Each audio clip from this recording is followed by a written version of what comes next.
up? What up? What up? Welcome back to another episode of the Format Podcast. So, if you know me, and if you're listening, you probably do. You know I love college football. Obviously, big, diehard Notre Dame football fan, but I love college football, period. And I love to talk about it. One of the biggest topics I love to talk about is the Southeastern Conference, the SEC. I love to talk about the SEC bias. I love to talk about the SEC on-field dominance. I love to talk about the group think in terms of SEC players being drafted.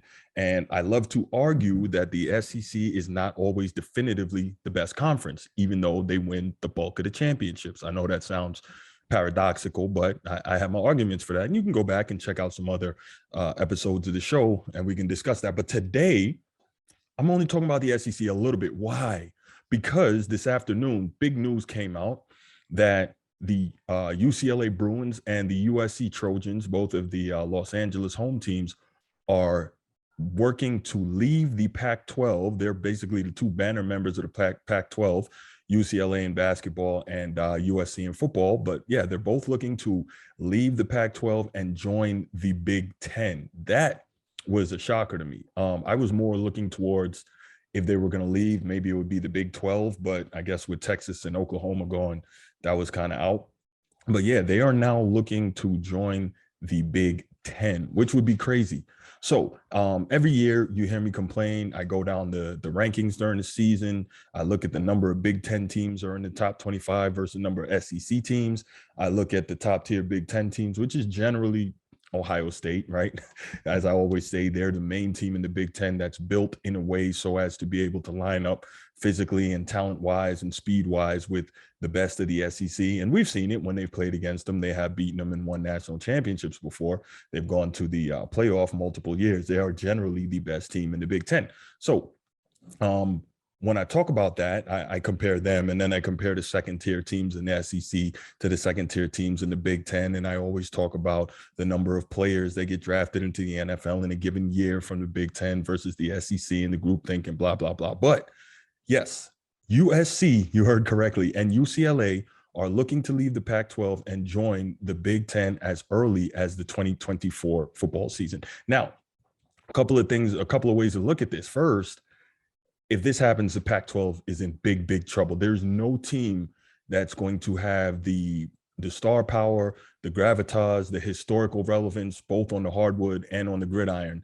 that UCLA and USC has that can come into the Pac-12, which obviously will need to expand again and invite new players in terms of trying to hold itself up. But there's no teams that's going to be able to have that type of historical relevance and gravitas on the hardwood and on the field as those two to be able to kind of cover up that loss. That's going to be tough. And it's probably going to end up signaling the death knell of the Pac-12 conference.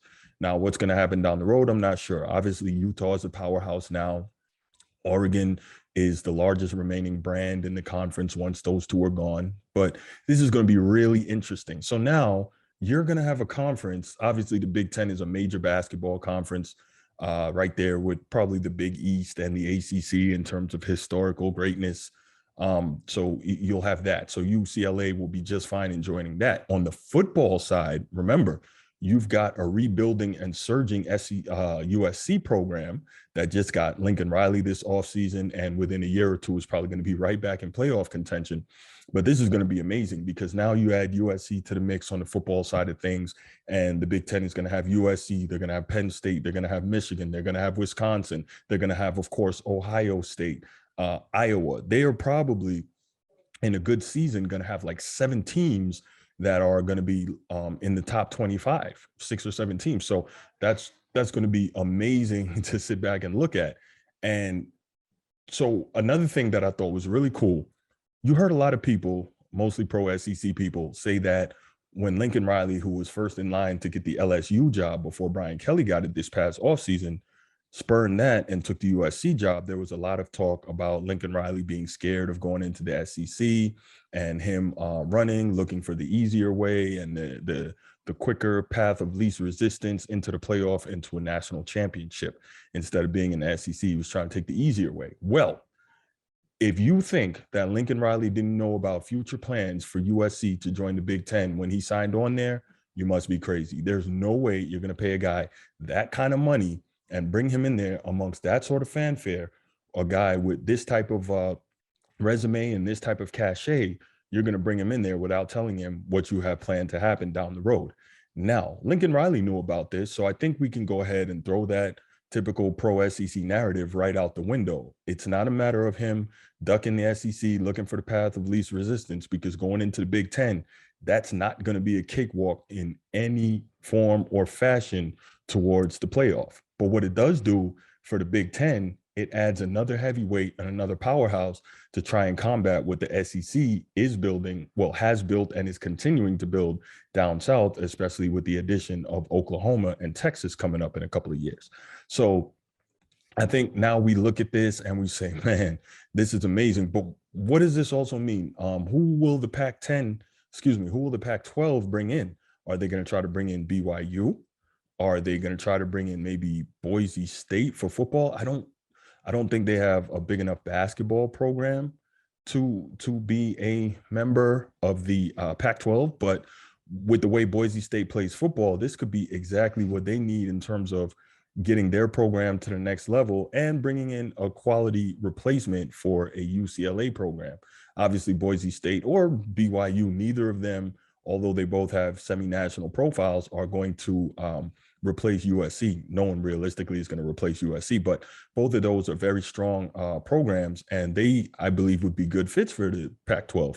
I've been saying for years the Pac-12 should try to get Boise State in there. This might be the opportunity for that to happen, just like how UCF made it into the Big 12 with Oklahoma and Texas moving to the SEC. If you finish the deal here and have UCLA and USC moving on to the Big Ten, then that could open the door for a BYU and a Boise State to open the Pac-12. It's left to be seen who the Pac-12 is going to select to replace them, but this is going to be really cool, and hopefully that works out for Boise State, because they have done all the work and everything it takes to have built the type of program that they should be able to play in the Pac-12. So now you have the Big Ten, when this comes to fruition, in a position where they can line up some really quality teams to go against the top tier teams in the SEC.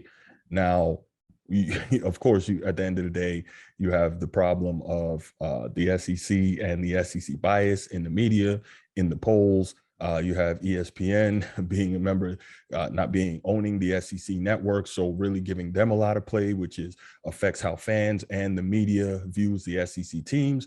And then, of course, you have their involvement in the college football playoffs. So, it's going to be what it's going to be on that front. But college football is just a gift that keeps on giving. Can't wait.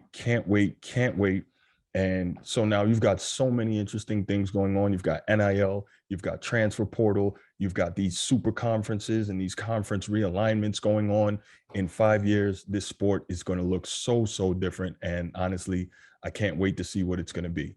Anyway, that's all I got on this topic. And you know what it is. If you haven't already, please click that subscribe button in the lower right corner of your screen. Click the like button if you enjoyed the content.